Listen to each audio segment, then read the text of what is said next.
RCB की जीत पर विजय माल्या ने क्या ट्वीट कर दिया। सचिन तेंदुलकर और इन दिग्गजों ने भी दी बधाई। YLS न्यूज में आपका स्वागत है। इंडियन प्रीमियर लीग IPL के इतिहास में रॉयल चैलेंजर्स बेंगलुरु RCB ने मंगलवार को पहली बार टूर्नामेंट का खिताब अपने नाम किया है।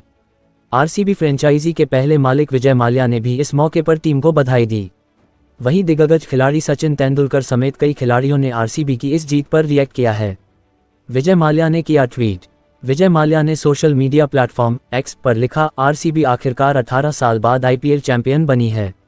2025 के टूर्नामेंट तक शानदार अभियान, बेहतरीन कोचिंग और सपोर्ट स्टाफ के साथ एक संतुलित टीम जो बोल्ड खेल रही है। बहुत बहुत बधाई। ईसाला कप नाम दे। उल्लेखनीय है कि ईसाला कप नाम दे RCB का एंथम है। इसका मतलब है इस साल कप हमारा होगा। कई दिग्गज क्रिकेटरों की तरफ से भी RCB को IPL का खिताब जीतने की बधाई मिलनी शुरू हो गई है। सचिन तेंदुलकर ने X पर लिखा, RCB को उनके पहले IPL खिताब पर बधाई। 18वें संस्करण में ट्रॉफी उठाने के लिए 18 नंबर की जर्सी पहनना अच्छा है। अच्छा खेला और इसके हकदार भी। बढ़ते हैं आगे की खबर में। पटना के होटल में शराब और शबाब ऐसी का बेटा समेत 15 अरेस्ट। बर्थडे पार्टी में पिस्टल का। दोस्त की बर्थडे पार्टी के मौके पर होटल के कमरे में जमा हुए युवक जाम छलकाने के साथ ही हथियार लहरा रहे थे। पिस्टल के साथ रील्स भी बनाई जा रही थी। इसी बीच जक्कनपुर पुलिस ने सोमवार की रात 11 बजे रामनगर स्थित MS इन होटल में छापेमारी कर दी। इस दौरान शराब पार्टी कर रहे बिहार पुलिस के एक ASI के बेटे केशव समेत 15 लड़कों को गिरफ्तार कर लिया गया। केशव के पिता गया जिले में तैनात हैं, जबकि पकड़े गए एक नाबालिग के पिता CRPF में हवलदार हैं। गिरफ्तार 15 लड़कों में 4 नाबालिग हैं।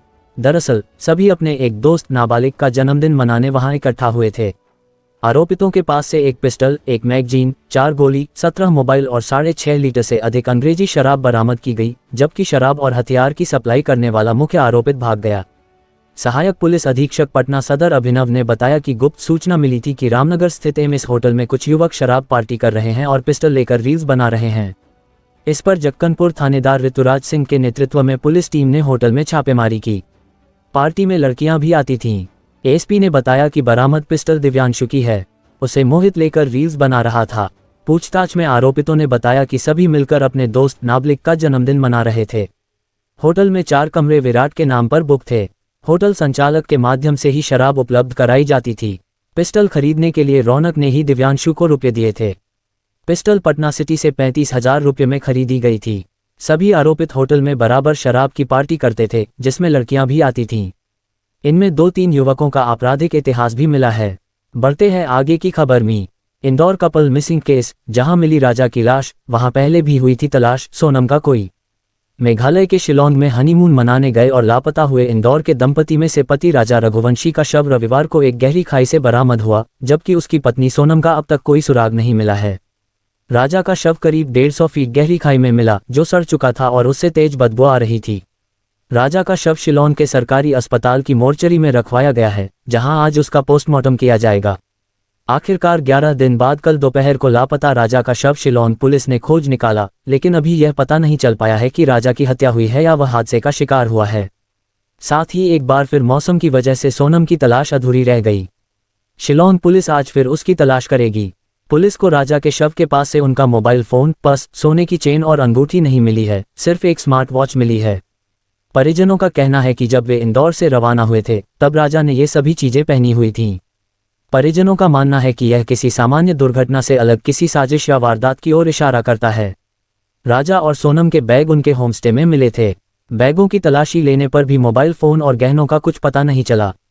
इस पूरे मामले ने कई सवाल खड़े कर दिए हैं, जिनमें सबसे बड़ा सवाल यही है कि यदि यह कोई हादसा था तो फिर सोनम कहाँ है? अगर वह सुरक्षित होती तो अब तक सामने आ जाती या किसी से संपर्क करती। स्थानीय लोगों से पूछताछ में भी उनके बारे में कोई जानकारी सामने नहीं आई है। बढ़ते हैं आगे की खबर। बिहार में मुजफ्फरपुर के बाद अब सीतामढ़ी में निर्भया कांड, सामूहिक दुष्कर्म के बाद सिगरेट से दागा फिर हत्या कर पेड़ से लटकाया शव। बिहार एक बार फिर दरिंदगी की भेंट चढ़ गया है। मुजफ्फरपुर के कुर्नी में नाबालिग के साथ दुष्कर्म और हत्या के जख्म अभी भरे भी नहीं थे कि अब सीतामढ़ी जिले के नानपुर थाना क्षेत्र से एक और दिल दहला देने वाला मामला सामने आया है।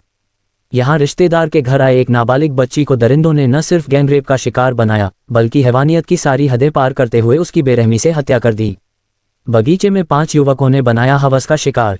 जानकारी के अनुसार पीड़िता शनिवार को अपने रिश्तेदार के घर आई थी और पड़ोसियों के साथ बाजार गई थी।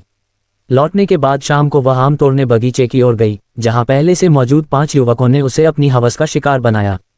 आरोपियों में बगीचे का रखवाला भी शामिल है। पुलिस के अनुसार नाबालिग के आंख में आम के डंठल का रस भी डाला गया। फिर सिगरेट से दागा व चिल्लाने पर गला दबाकर हत्या कर दी और शव को पीपल के पेड़ से लटका दिया। पुलिस ने 5 युवकों को किया गिरफ्तार। पुलिस ने इस मामले में 5 युवकों को कर लिया है।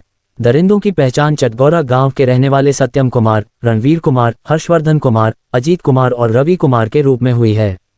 पूछताछ के बाद मंगलवार देर शाम सभी को न्यायालय में उपस्थित कराया गया। उसके बाद वहां से न्यायिक हिरासत में भेज दिया गया। एसपी अमित रंजन ने मंगलवार को प्रेस कॉन्फ्रेंस कर इसकी जानकारी दी। एसपी ने प्रेस कॉन्फ्रेंस कर जानकारी दी कि शनिवार को नाबालिग अपने रिश्तेदार के पड़ोसियों के साथ बाजार गई थी। वहां से लौटने के बाद वह देर शाम आम तोड़ने के लिए बगीचे में गई। वहां से कुछ दूरी पर पुराने घर में पेड़ में दुपट्टा से लटकता उसका शव मिला था। एसपी ने परिजनों को आश्वासन दिया है कि इस अपराध में शामिल आरोपितों को पुलिस सख्त सजा दिलाएगी। अभियुक्तों का मेडिकल कराया जा रहा है। इसके बाद सभी का डीएनए भी मैच कराया जाएगा। पोस्टमार्टम रिपोर्ट में चिकित्सकों ने गैंगरेप की पुष्टि की है। बढ़ते हैं आगे की खबर में। 6 बहनों के जनाजे, एक गांव और वो बदनसीब सुबह जो कभी भुलाई नहीं जाएगी। आगरा के थाना सिकंदरा क्षेत्र में नगला नाथू के पास मंगलवार सुबह एक बड़ा हादसा हो गया। यमुना नदी में नहाने गईं 6 लड़कियां डूब गईं। इनमें से 4 की मौके पर ही मौत हो गई, जबकि 2 को गंभीर हालत में अस्पताल ले जाया गया। इलाज के दौरान उनकी भी मृत्यु हो गई। इस हादसे से पूरे क्षेत्र में शोक की लहर दौड़ गई है। नहाने के दौरान गहरे पानी में गई लड़कियां। मंगलवार सुबह करीब 10:30 बजे 18 वर्षीय मुस्कान अपनी छोटी बहन संध्या, दिव्या, चचेरी बहन नैना, मौसी की बहन सोनम, सुहानी और चचेरे भाई दीपेश के साथ यमुना में नहाने गई थी। सभी बच्चे बच्चियां नदी में मस्ती कर रहे थे कि तभी संध्या अचानक गहरे पानी में चली गई। उसे बचाने के लिए मुस्कान और दिव्या भी पीछे गईं, लेकिन वे भी तेज बहाव और गहराई की चपेट में आ गईं। स्थानीय लोगों और पुलिस की मदद से निकाले गए सभी बच्चे। घटना की जानकारी मिलते ही मौके पर अफरा तफरी मच गई। स्थानीय लोगों ने तुरंत बचाव कार्य शुरू किया और पुलिस को सूचित किया गया। करीब आधे घंटे की मशक्कत के बाद सभी को गहरे पानी से बाहर निकाला गया। 4 बच्चियों की मौके पर ही मौत हो चुकी थी। 2 को गंभीर हालत में अस्पताल भेजा गया, लेकिन इलाज के दौरान उन्होंने भी दम तोड़ दिया। एम्बुलेंस नहीं पहुंच सकी, बाइक से ले जानी पड़ी बच्चियां। गांव का रास्ता कच्चा और उबड़ खाबड़ होने के कारण एम्बुलेंस घटनास्थल तक नहीं पहुंच सकी। इस कारण स्थानीय लोगों को बच्चियों को अपनी बाइक से अस्पताल तक ले जाना पड़ा। अगर समय रहते उचित चिकित्सा मिल जाती तो शायद जान बचाई जा सकती थी। पुलिस प्रशासन ने जताया दुख, राहत कार्य में आई परेशानियां। घटना की जानकारी मिलते ही अपर पुलिस आयुक्त रामबदन सिंह मौके पर पहुंचे। उन्होंने बताया कि कुल 6 बच्चियां डूबी थीं, जिनमें से 2 को जिंदा बाहर निकाला गया था, लेकिन बाद में उनकी भी मृत्यु हो गई। उन्होंने ये भी बताया कि गांव का रास्ता कच्चा होने के कारण राहत और बचाव कार्य में खासी मुश्किलों का सामना करना पड़ा।